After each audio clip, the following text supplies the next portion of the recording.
sekarang kita dah bagi apa ni, pengeluaran KWSP ni 4 kali.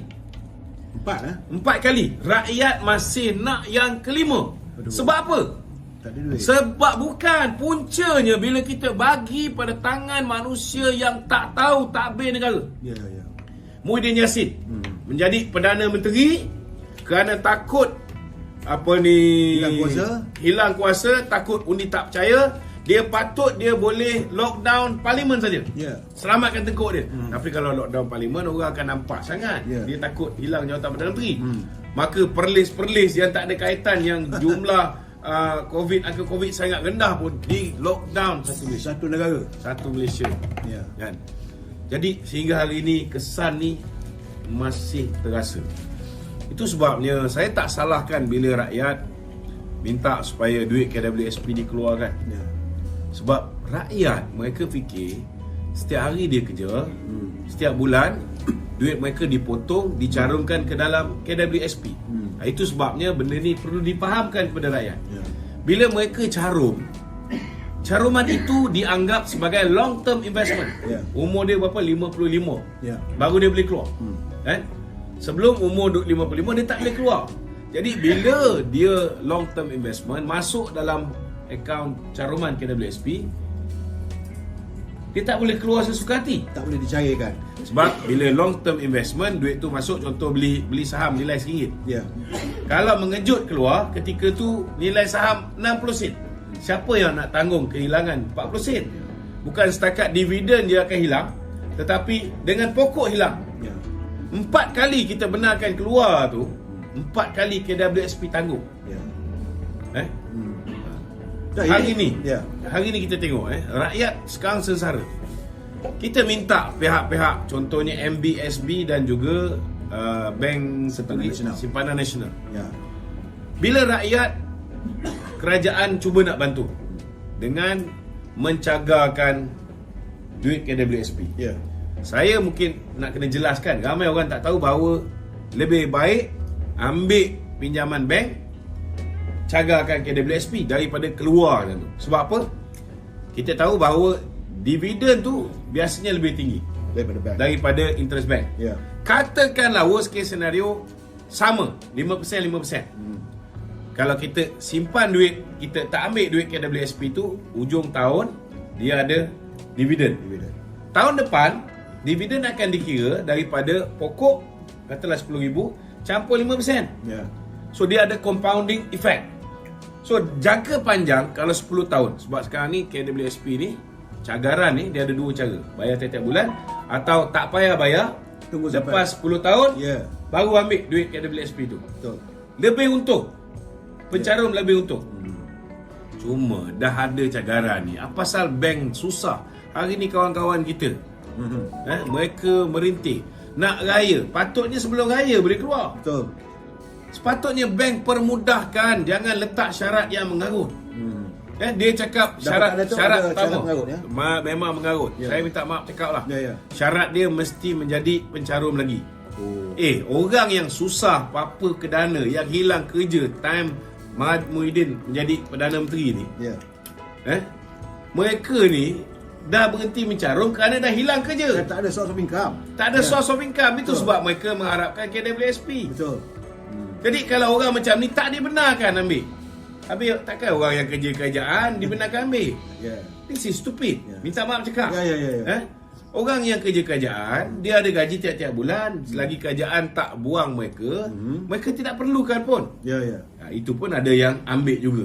Sebab itu saya katakan bahawa KWSP dia kena letak pegawai dia tu untuk berunding dengan bank, jelaskan pada bank, permudahkan urusan. Tapi bila kerajaan dah bagi mandat, sewajarnya lah bank-bank ini mempermudahkan. Yang kedua, ada yang kata dalam tempoh 5 hari boleh dapat. Tetapi ada yang lebih 5 hari bekerja, hari ini bekerja, maknanya Sabtu Ahad tutup, kita tak kira. Masih tak dapat lagi. So kita minta supaya red tape semacam ni, birokrasi-birokrasi yang menyukarkan rakyat. Sebab apa? Bila ada cagaran KWSP, orang tu blacklisted sekalipun, bagi. Sebab kamu secure. Bank-bank selamat sebab mereka boleh ambil duit KWSP Betul.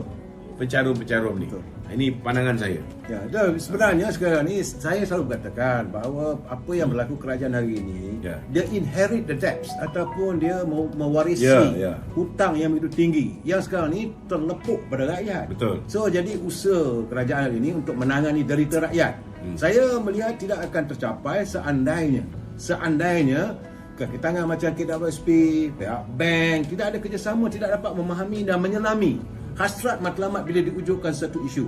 Datuk, begitu juga dengan harga barang tu. Ya. Saya boleh kata tak malam saya bercakap soal harga barang. Tanya Tok Aizan, apa jalan Tok Aizan?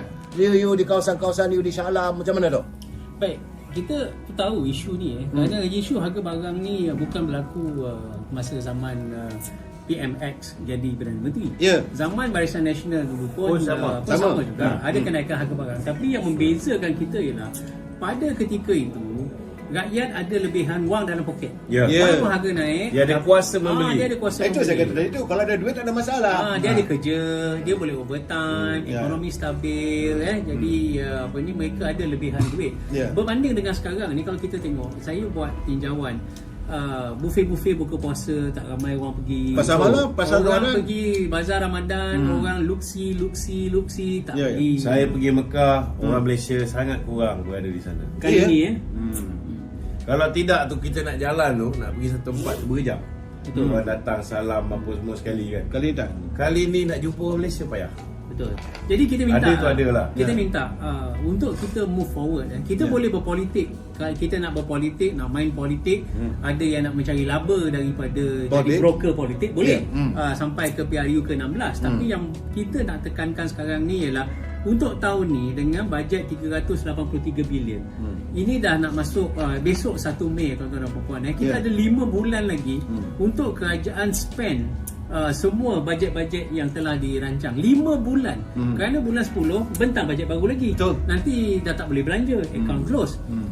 5 bulan yang kritikal ni patut kita utilize penjawat awam, kita kerjasama dengan penjawat awam, pastikan bajet yang telah dirancang yang baik ni dilaksanakan supaya habis je nanti kita nak buat balance, nak buat balancing account nanti, Ya. closing account, Ya.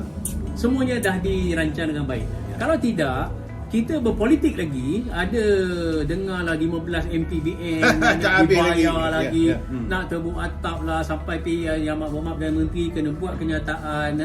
Perkara ni pada saya yang untung orang politik lah. Ya. Orang politik yang untung saya tak tahu apa imbuhan yang diorang bagi. Ya. Tapi rakyat, akhirnya rakyat kena kencing lagi, apa pun tak ada lagi, nanti buat bajet baru lagi, lepas tu merancang lagi, berpolitik lagi, tak boleh buat agenda rakyat lagi, kemudian buat bajet lagi, dan apa nak jadi? Tak selesai lagi.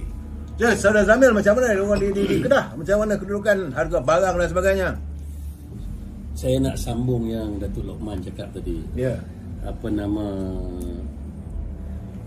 keadaan pasal bank tu. Kuat sikit cakap. Pasal bank tu, saya dah cukup slow ni, saya takut saya termaki. Oh. Saya takut saya termaki. Dia bank. maki dia akan kuat. Dia Jadi kuat. jangan bagi dia kuat. Jadi saya jangan bagi saya kuat. Bagi kuat tapi jangan maki. Dan cerita dia pasal bank ni, saya ambil contoh waktu Maritarium dulu. Moratorium. Itulah saya kata saya dah Bukan planetarium jadi Dan rakyat, bukan meringterium. jadi rakyat di luar sana yang pertama kali diwujudkan nama apa? Maritarium Moratorium. Moratorium. Orang terkenal tau. Ya. Orang ambil tempoh untuk 6 bulan tu, tiba-tiba dia pergi ke bank, dia punya hutang tu lebih. Ada yang lebih Ya, 7,000, 5. Makna kata bank ni tidak mendapat ataupun kerajaan bagi arahan macam mana dekat bank. Ya. Jadi nampak macam bank untung pula di atas kesengsaraan rakyat. Jadi untuk itu saya minta dalam isu Datuk Lokman cakap tadi pasal isu kita nak sandak ataupun apa KWSP ni. Saya minta Perdana Menteri dapat berbincang dengan Menteri Kewangan. Dapat bincang lah elok-elok. Dia bincang lah Dia orang bincang Dia bincang elok-elok. mana-mana, kan? Perdana Menteri bincang dengan Betul. bincang dengan Menteri Kewangan, Mana-mana. bagi arahan tegas kepada bank nak ambil untung, ambil patut-patutlah dalam isu macam Jangan melampau. Jangan melampau lah. Ya. Dan Anwar Ibrahim selalu duk sebut tentang derita rakyat. Ya. Derita rakyat, derita. Ni derita rakyat lah. Ini isu bank, isu KWSP, derita rakyat. Tolong bagi satu arahan dekat bank. Sebagai Menteri Kewangan, bagi satu arahan. Ini bank CIMB cakap macam lain, Maybank macam lain, Finbank macam lain. Berbeza-beza. Dalam isu yang dulu pun berbeza-beza, dalam isu KWSP juga berbeza-beza. Jadi bagi satu arahan yang elok. Arahan tu dah dikeluarkan. Ha. Cuma dari segi pelaksanaan tu kadang-kadang setiap bank tu berbeza-beza dan ada dia punya apa ni panggil Polisi SOP. Dia punya SOP pun berbeza-beza. Dia punya red tape dia pun berbeza-beza. Yang itu yang kita nak suruh dihapuskan. Ya, jadi mungkin takkan semua benda Perdana Menteri, Menteri Kewangan nak buat. Betul. So pegawai-pegawai di Kementerian Kewangan ni sewajarnya memantau. Sekiranya ada pihak bank, sekiranya ada pihak yang mengambil kesempatan, sewajarnya diambil tindakan. Patutnya begitu. Datuk tepat Gamal, sekali. Tepat sekali. Tadi saya menyebut pasal adab. Ya. Kali ni saya nak sebut pasal ihsan. Ya, Eksan. Ihsan ni antara makhluk dengan makhluk lah. Ya. So pada saya ni rasa saya terpanggil untuk berjuang bagi pihak satu, orang yang tak ada duit. Okey. Nombor dua, orang yang meniaga macam saya. Ya. Nombor tiga, orang pencen. Orang pencen tapi dia tak ada pencen. Jadi kalau kita sebagai pegawai bank atau pekerja bank tak ada ihsan, kita anggap orang yang tak ada duit tu sebagai orang yang harus ditekan dan ditekan. Lama-lama kita tak akan pergi ke mana. Betul. Maksud dia, kalau kita ada ihsan antara makhluk dengan makhluk, kalau dia kata pakcik akan bayar minggu depan, bagilah peluang. Kalau minggu depan dia tak bayar, tanya dia lagi. Ini kalau tidak, saya nak pakcik bayar pada 7:38 minit malam ni. Kalau tidak, pakcik akan kena, dia kata. Orang yang meniaga pula, macam saya bila meniaga, saya minta loan daripada bank. Saya punya